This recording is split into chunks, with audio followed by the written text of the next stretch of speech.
여러분, 성경 민수기에는 참 기가 막힌 이야기가 하나 나옵니다.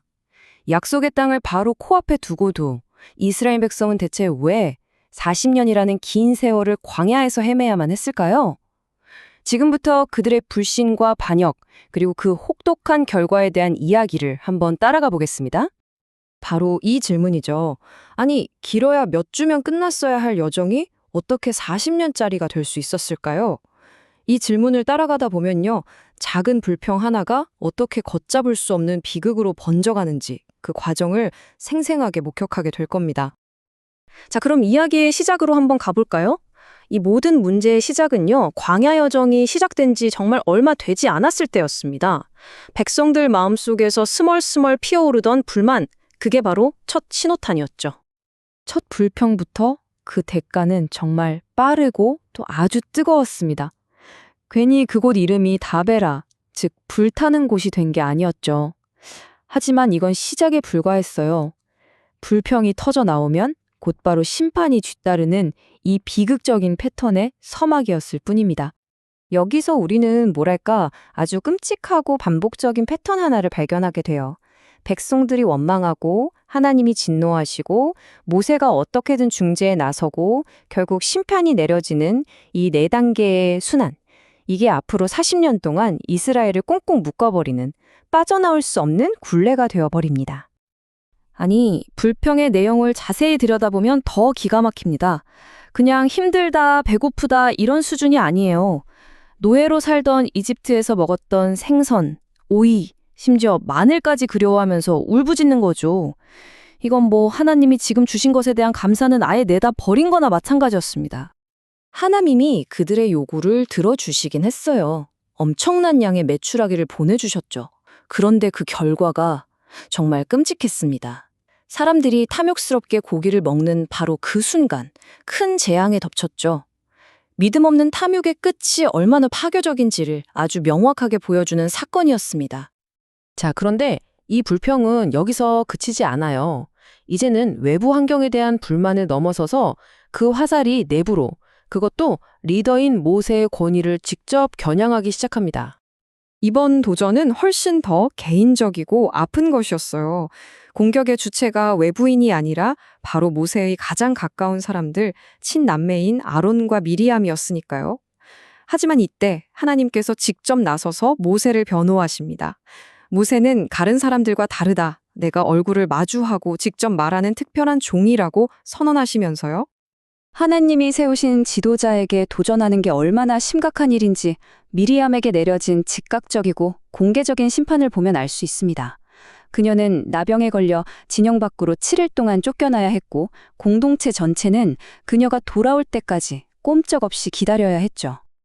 자, 이제 이 이야기의 클라이맥스, 가장 결정적인 순간으로 가보겠습니다. 바로 약속의 땅을 정탐하는 임무. 이것은 이스라엘의 믿음을 저울질하는 그야말로 궁극의 시험되었습니다.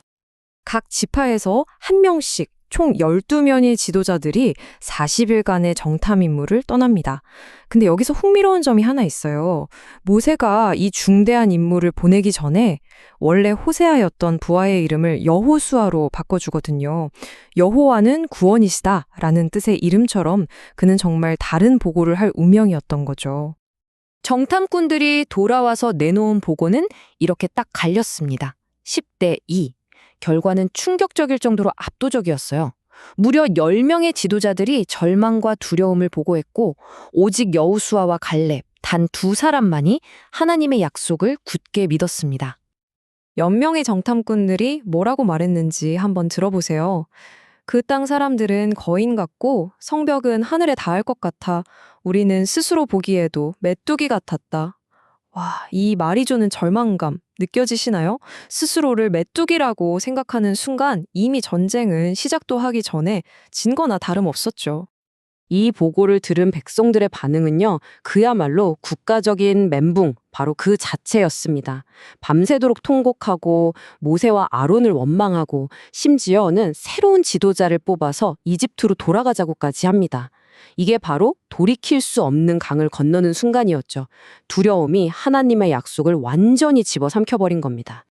하나님의 계획을 이렇게 정면으로 거부한 집단적인 결정. 당연히 그 대가는 혹독했고 그 결과는 파멸적이었습니다. 바로 이 숫자, 40.